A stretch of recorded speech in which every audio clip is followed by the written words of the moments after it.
Hi, everyone. Coach Allison back with week 16, I believe, Defy Aging. And we're going to take a little different tack this week. We're going to get away from the rotations and you're going to be working in your own space, doing an AMRAP. And that is an as many rounds as possible style routine this week. So we're going to set a timer for 25 minutes. And in that 25 minutes, you're going to get through, like I said, as many rounds as possible. But I want you to keep in mind that that doesn't necessarily mean going as fast as you can to try to, it's not a race and we don't want you to it goes sloppy and sacrifice your form and safety to get as many rounds, as possible, even though that is in the name AMRAP. So keeping safety and form in mind, simply go through the list, getting as many rounds as you can. Maybe if you repeat Defy throughout the week, having practiced it a few times, you can maybe get a little farther and get an extra round or get farther in your last round with your second or third Defy for the week. But that being said, there are 6 exercises in our AMRAP, and we'll review those. And of course, we got a little finisher at the end, as always. And let's do some review. Our first exercise, and I did forget to say, everything has designated number of reps. So the reps will be on your board at the clubs to refer to. But our first exercise is a single leg balance plus curl. And we're doing contralateral. So the balancing leg is going to be the opposite side from the arm that you're doing the work on. Said that very poorly, but I have the weight in my right arm, so I'm going to be balancing on my left leg, the contralateral component here. So for me, I like to do the curls with the palm turned in towards my body at the bottom of the curl, like so. And then I rotate my curl up at the top. That's my preference because I don't like keeping the palm turned out at the bottom because see how I have to leave room then for the bell. So I feel like I have to awkwardly hold my arm out from my body, and I just don't like that. So for me, it's more comfortable to do this. That is my preference. And one thing I want to look out for is no swinging the weight back. So do try to stop the weight, kind of a dead stop at the bottom. Okay, and that leg's getting tired. I'm gonna switch sides. So when you're holding this leg up, try to hold kind of like we did single leg balance last week. And one of the cues was holding this leg up at a 90-degree bend if you were able. We're gonna continue that theme with the leg that's held up. And we're doing 10 curls. The rep count is 10 here on each side. We're trying not to like shrug. So if you have a weight that's so heavy where you're having to shrug and kick the shoulder up, that's too heavy. So go down and weight. And if you need something nearby to sort of rest a little bit of a fingertip or two for a little bit of balance assistance, that's totally fine. So you can go up to a rack or a wall for that. About 10 on each side. And that's our single leg balance plus bicep curl. The second exercise is also 10 reps on each side. It's going to be a kneeling get up, but it's going to be a variation than our standard, different than the one that was in our previous warm up. So, and it's really to say it's a variation. Variety is always good. So that's one reason. But second is also to kind of save a little bit of time. Instead of doing all the way up with both legs and then all the way back down, what I'm going to have you do instead is start in a half kneel position. So this is now our starting position as opposed to both knees down. And I want you just to completely glue this foot to the floor, your starting foot. And we're going to go up and back down. So it could almost be called like a half kneel get up. Maybe I should change that. Anyway, it might be called half kneel get up by the time you actually get the template. Because we're not going to be bringing this knee down to the floor. We're just going to be keeping that foot glued to the floor. Okay, you can still do a little assistance by kind of pushing off this knee if you need a little push off, totally fine. What we don't want to do though is get too sloppy with that assistance. So kind of use your judgment on that. So what I mean by that is this. We're not like, that was a little, that was a little too much leaning forward. I was like jacking up my shoulder to kind of, so use it for assistance, but light assistance. If you're needing it so much, like that kind of example I showed you, I think we're going to take it to a step up instead, and that's a good segue into the alternative for this exercise. And the alternative is a step up. So anyone not doing our floor exercises, staying off the floor, we're going to turn into a step up. So same idea, where we're going to put one foot up on the step, leave it there, completely glue that foot to your step, and we go up and down.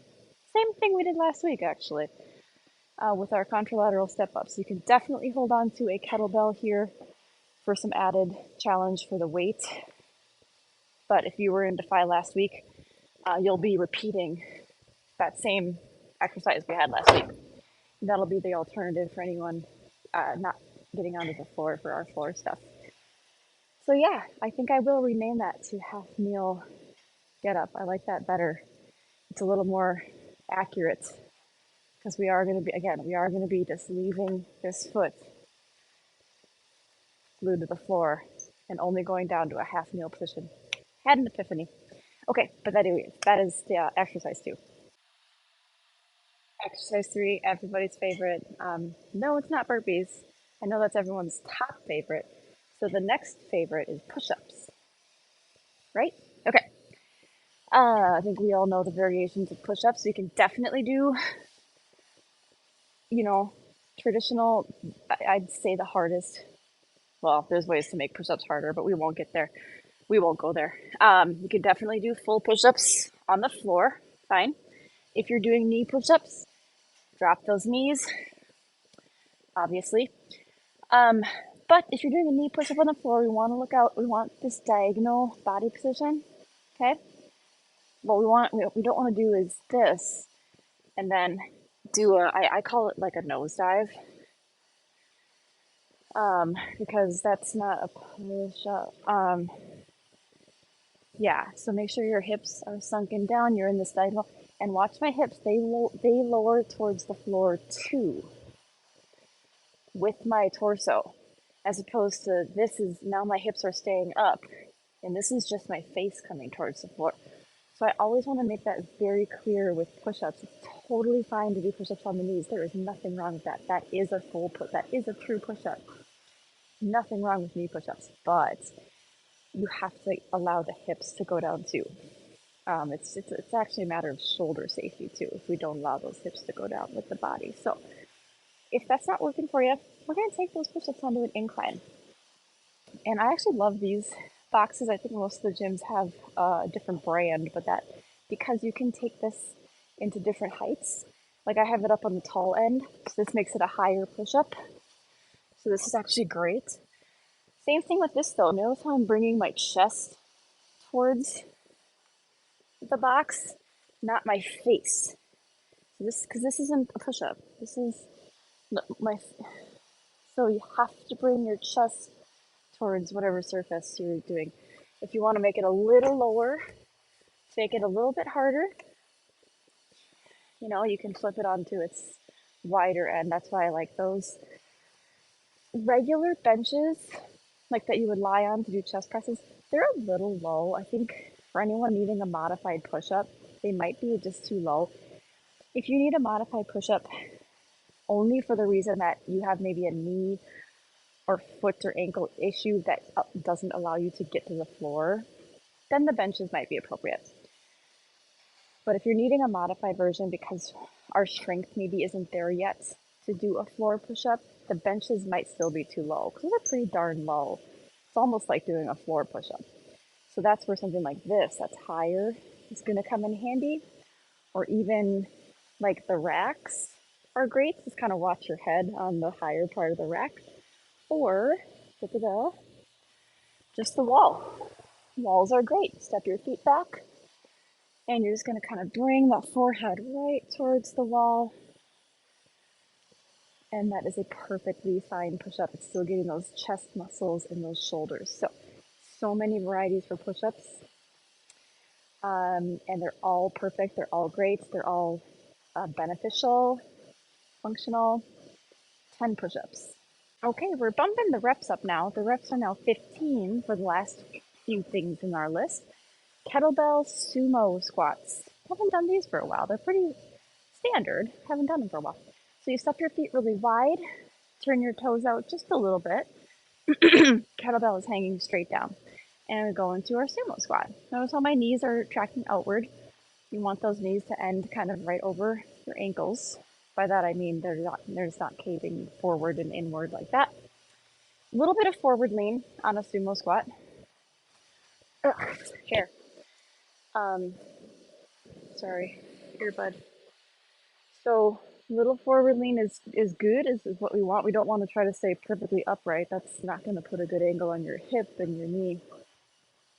But don't have too much forward lean because we don't want to turn into a deadlift. So just whatever is a natural, maybe 45 degrees or maybe a little less. But anyways, sumo squats will give you kind of a stretch in your inner thighs. So be expecting to feel that for the first few reps. But they're great for the glutes and the upper hamstrings, kind of where your hamstrings tie into your glutes. Arms should be dead weight. So try not to be rigid with the arms. Like don't shrug your shoulders and don't bend your elbows. None of this. Just let your arms just loose, hang it. I'm just letting the kettlebells hang loosely in my fingertips here. So you don't even have to be holding really tightly to the kettlebell. So that's our sumo squat, and we got 15 of those.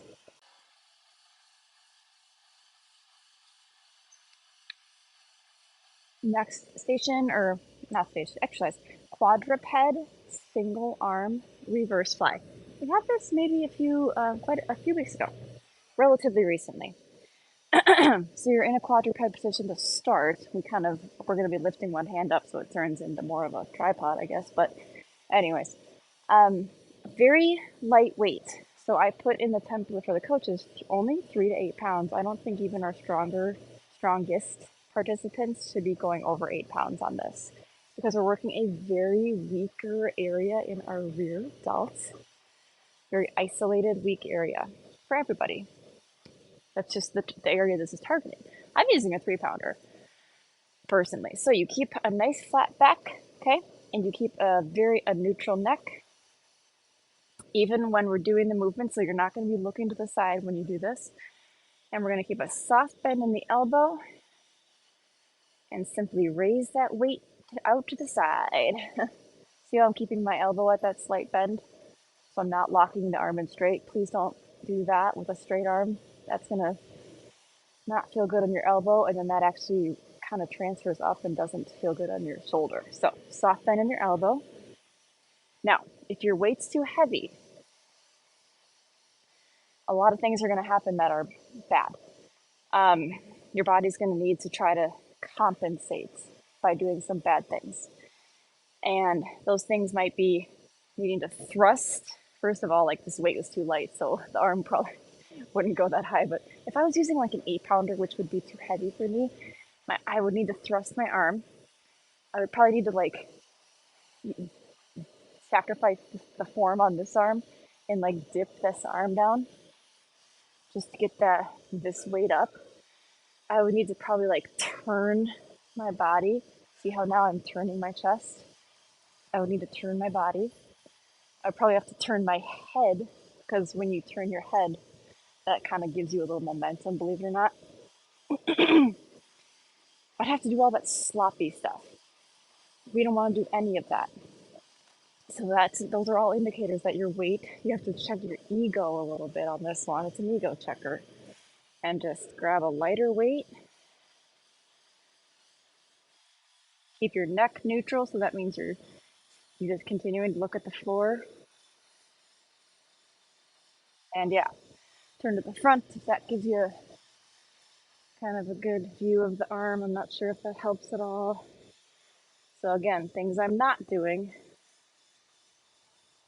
Not bending this arm. I'm not turning my chest and shoulders. So I'm not, anyway, I think you get the idea. I'm just trying to really drive it home. So if we're staying off the floor, I'm sorry, there is somebody here like excessively coughing, and I don't know if it's picking up or not on the video, but if it is, I apologize. It's really disgusting. If we're staying off the floor, we just need a bench, and it's really the same thing. You're going to support yourself on the bench and do the same thing. You'll probably have to kind of see how I'm having my hand here, but I'm allowing the weight to kind of drop off the edge of it. You just don't want your hand to hit the bench is all. So however you want to support yourself, but all the same cues, everything's the same. We're just not, we're not turning the body, we're not thrusting, we're not using momentum. All the same stuff. I have to bend down a little bit. So that's our quadruped single arm reverse fly. Good luck with it. And last but not least, of course, we haven't done this one for quite a while, everybody. Band bent over row, back row. Grab a band, step on it, cross it. Keep your palms turned inward, so a neutral grip. Yep. And if you step a little bit, like here would be lighter. Step a little bit wider. It'll just increase that resistance, that tension just a little. And we come into a 45-degree forward fold, okay? So soft bend in the knees, hinge forward at your hips. So it's not just this. So we're not slumping and slouching, but it's, flattening that back, popping out the hips, and hinging forward. Very important. After that, we're doing a back row. We're pulling those arms up and back, kind of keeping those elbows squeezed in. I want you to pretend you're trying to squeeze an apple and hold on to an apple between your shoulder blades. So yeah, maybe like a 1-second pause at the top with an exhale.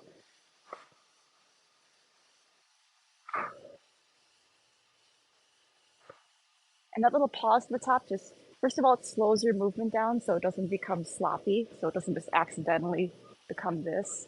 But it also just gets that contraction and holds it for a second, so your muscles are really getting a good squeeze. So pick an appropriate band, depending on the size of your session, your group. You might have to share some bands. So if you have to do this while someone else is doing the band, the fly, and kind of swap the order of your exercises to accommodate how many bands your club has. Might have to get creative there, but anyway, that's our band reverse fly or bent over back row, 15 of those. All right, and then our team builder. So it's not really a team builder, it's more of a metabolic finisher this week because we're gonna spread around and split apart actually. So what we're gonna do this week, after the 25-minute AMRAP, we're gonna do 5 minutes on some cardio equipment. And so you can pick either your favorite, or if you don't get your favorite, because sometimes there's only 1 or 2 of some things, like there's only 1 rower, maybe only 1 stair climber, just pick something. So we got the stair climbers, we have the ellipticals, we have the spin bikes, the recumbent bikes, the upright bikes, treadmills, obviously. Pick a cardio equipment, and we're all going to do 5 minutes on the cardio equipment. It's for some steady state, but moderate to high intensity cardio for 5 minutes. So a little bit different. We don't really do any steady state cardio in this programming, and that's going to be some variety this week. So I want your intensity level to be on a PE scale, perceived exertion scale, of 1 to 10. I want that to be about a 6 to 8 scale. So think of 10 being the highest you can work, 1 being the lowest. You're going to be at like that 6 to 8. So perceived exertion is different it's perceived. So it's going to be different to everybody. So think about what your level 6 to 8 would be on a scale of 10. And we're going to try to hold in that range for the 5 minutes. So it could be, depending on your equipment, that could be a matter of speed, could be a matter of resistance, like on the ellipticals, the resistance, and the bike. Could be a matter of incline on the treadmill, so you don't have to run on a treadmill for it to be hard. You can go actually pretty slow. You can just put that incline up, and that changes the intensity. Anyway, so that's what we're going to do for our metabolic finisher this week. Something a little bit different. Hope you enjoy the variety. Okay, everybody, that is week 16. I will be back, of course, next week. I hope you enjoy this week's workout.